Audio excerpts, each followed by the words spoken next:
ফরজ গোসল করার পদ্ধতি হলো, আপনার গোসল ফরজ হলে বাথরুমে গোসলখানায় গিয়ে সর্বপ্রথম আপনার শরীরের যে জায়গায় নাপাক লাগছে বা কাপড়ের যে জায়গায় নাপাক লাগছে সেই জায়গাটা কি করা, পরিষ্কার করে নেওয়া আগে।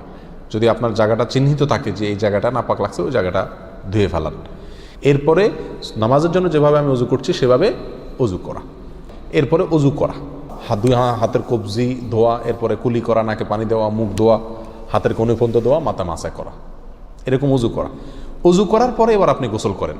সেটা শাওয়ার দিয়ে আপনি মাথার উপরে পানি ঢেলে হোক আর আপনার মগ দিয়া হোক, যেভাবে হোক আপনি গোসল করেন।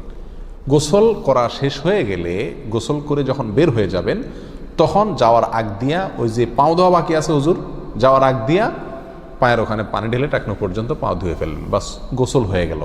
এই ভিতরে আপনার শরীরের প্রতিটি অঙ্গের প্রতিটি জায়গায় পানি পৌঁছানোর চেষ্টা করতে হবে। প্রকাশ্য অঙ্গ যেগুলো, নাভির প্যাচ থেকে নিয়ে, বগলের নিচ থেকে নিয়ে, আঙ্গুলের চিপা থেকে নিয়ে, প্রত্যেকটা জায়গায় যেন পানি যায়, সেই জন্য সেখানে পানি পৌঁছানোর চেষ্টা করতে হবে। ডলার দরকার হলে ডলবে, যেভাবে ওখানে পানি পৌঁছাতে হবে। কানের প্যাঁচের ভিতরে, একেবারে গভীরে না, প্যাচগুলোর ভিতরে যেন পানি যায় সেদিকগুলো খেয়াল রাখতে হবে। কোনো একটি জায়গা যদি শুকনা থাকে তাহলে কি হবে না, ফরজ গোসল হবে না। অতএব পরিপূর্ণ শরীর যাতে ধোয়া হয় সেদিকটা খেয়াল রাখতে হবে। নেল পালিশ ইত্যাদি বা কোনো রং টং ইত্যাদির কারণে যদি কোনো আবরণ থাকে শরীরের উপরে, তাহলে সেগুলো সরা নিতে হবে, তা না হলে কি হবে না, ফরজ গোসল আদায় হবে না।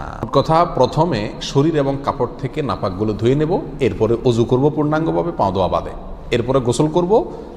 আর বের হওয়ার সময় দোনো পাও টাকনো পর্যন্ত ধুয়ে তারপর বের হয়ে যাব।